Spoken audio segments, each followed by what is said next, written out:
It's time for Footy Talks presented by NorthStar Bets. Michael Sink, Sarah Perari, and Albert Vartanian with you. And it's the World Cup Final betting preview. We have our official picks we'll get to later on in the show. But let's break down the game, guys. Sarah, let me hit you with this. Why will Argentina lift the trophy at the end of this game on Sunday?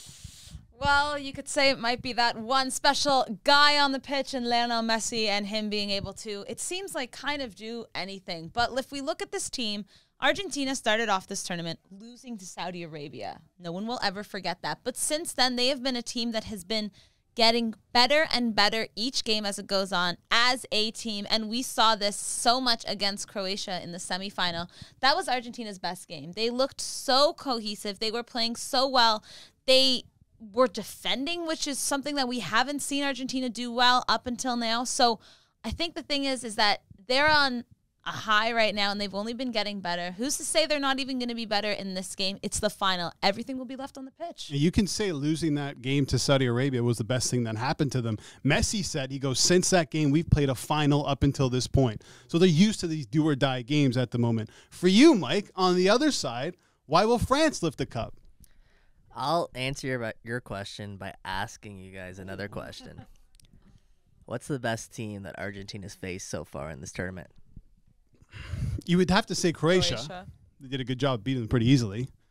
Netherlands? Netherlands, yes. Is a good shout. But you see, they dominated the Netherlands throughout that whole game, but it was a bit of a collapse at the end, right? That's what it was. Yeah, no, for sure. They haven't faced a team No. quite like France yet. But on the flip side, right, France haven't faced a team quite like Argentina. England. Absolutely not. Oh, England on paper is a better team than Argentina On paper, yeah, but they're completely You know what, different Mike? in the You way got they play. to be fair, maybe England should have won that game.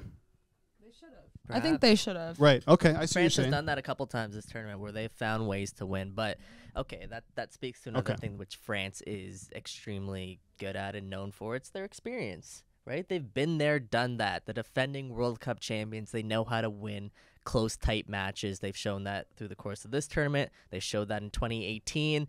They've managed to overcome various injuries that they've had to sustain. It's a next person up mentality with this French squad.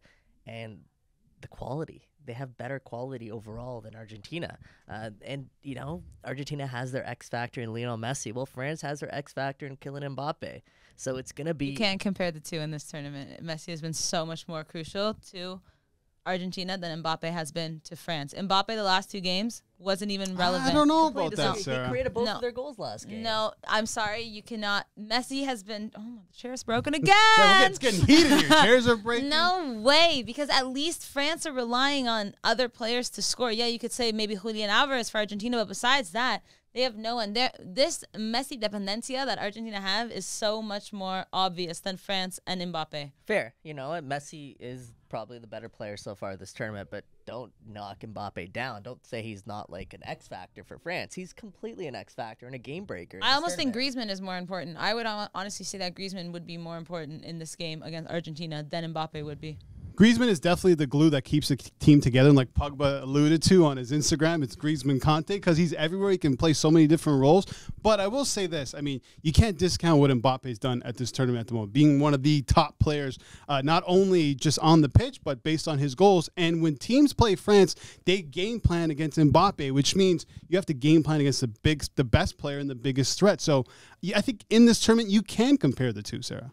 I think you have to prepare to play against him because he is a great player. He's so fast and he scores goals. We know this, but England were able to shut him down completely, which made other guys obviously more available. But I also think in the game against Morocco, okay, yeah, he was involved in the goals, but I still don't think that it is even comparable because I think he's had a good tournament. And if you're asking me to pick a best 11, you take Mbappe because obviously he has these skills, but I don't think these last two games for me, it shifted. The first 4 games France played, I was like, yes, Mbappe 100%. But these last 2 games, I felt like he hasn't been what he was. And maybe we'll see him really show up on Sunday. It's the final. But I think they're more important. I think Griezmann has been more important. Let's hear it, Mikey. Best 11, best 2, right?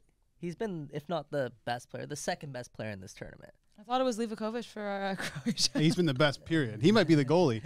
If I will say there would be 3 players that have an absolute lock into the best 11, Mbappe, Messi, Amrabat. and Amrabat. How about that? A defensive midfielder. That's what I'm talking about, man. We need more defensive midfielders in the starting 11s. Okay, I just want to look at the odds quickly. This opened up pretty much as a pick'em. At the moment, Argentina on NorthStar Bets plus 175 on the money line, plus 205 draw on France, plus 190 for either team to lift the cup, minus 109. Before we get into our pick of who we think will win this, talk about your best bet, Mikey. You're going with offsides.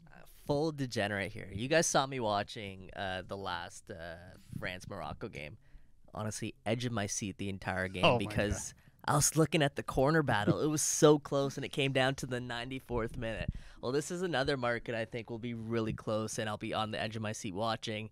I'm taking under 1.5 total offsides for Argentina in this one. The reason being, if you look at Argentina strikers, they typically don't play on the shoulder of the back defender. Like Julian Alvarez is great, but he's really good at finding pockets and space in front of defenders.